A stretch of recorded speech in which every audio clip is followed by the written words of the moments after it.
አውሽቲ ሚት መዓልታት መጽሐፍ ይጽሕፍ ኣለኹ ሕጂውን ነቲ ቪድዮ እንዳሰራሕኩ የጸኒሐ ማለት እዩ ሎማዓንቲ ካልኣይ መዓልቲ እታ መጽሓፍ ኣነ ሓበሻ ኣይኮንኩን ትብል እያ ማለት እዩ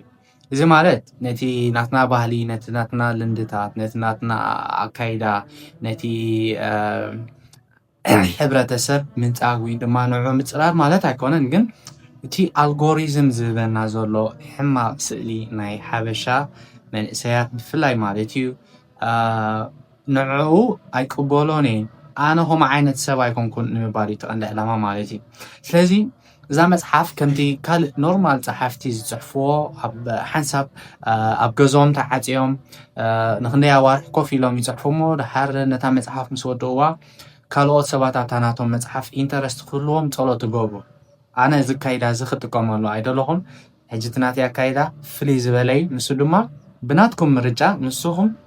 እዚኦም ኣርእስቲ እዚኦም ከም መንእሰይ ክፈልጦም ዝደሊ ዘለውኒ ኣብ ርእሰይ ዘለውኒ ሕቶታት እዮም ኢልኩም ናትኩም ርኢቶ ክትውን ኢኹም ብድሕሪኡ ኣንሕና ከዓ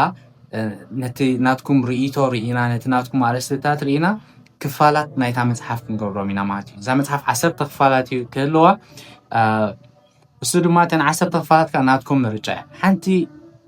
ምዕራፍ ጥራይ ኣነ ባዕለይ ክገብራ ባዕለይ ክውስና ማለት እዩ እተን 9 ምዕራፋት በቶም ናትኩም ኣብ ዝደለኹም ኦዲየንስ ናተይ ብናትኩም ምርጫ ይክኸውን ማለት እዩ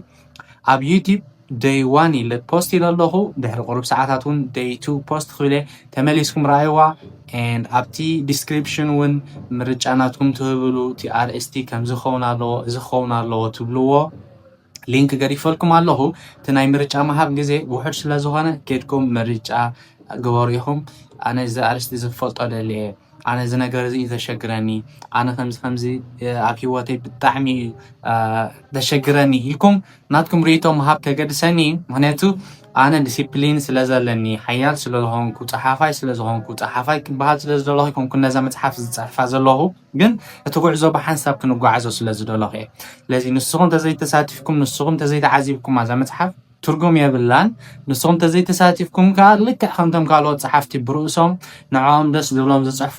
ከምኡ እያ ክትከውን ማለት እዩ ስለዚ እዛ መጽሓፍ ከምኡ ክትከውን ኣይደልያን እየ ኦልሬዲ ገሊኹም ትሳተፉ ኣለኹም ሜሴጅ ጽሒፍኩምለይ ሼር ኢልኩሞ ነቲ ናይ ዝሓለፈ ቪድዮ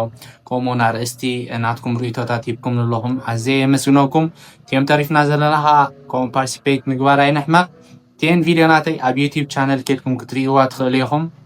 and እዚ ጉዕዞ እዚ ከይሓልፈኩም ብሓንሳብ እንዳዓበና ብሓንሳብ እንዳተማሃርና ንኹላትና ነዚ ዘለና ናይ መንእሰያት ሕቶ ናይ ለውጢ ናይ ምዕባለ ናይ ሂወትካ ምቕያር ዘለና ሕቶታት ክትምልሰልና ትኽእል መጽሓፍ ኢና ነዳሉ ዘለና ስለዚ ተሳትፎኩም ኣይፈለየና thank you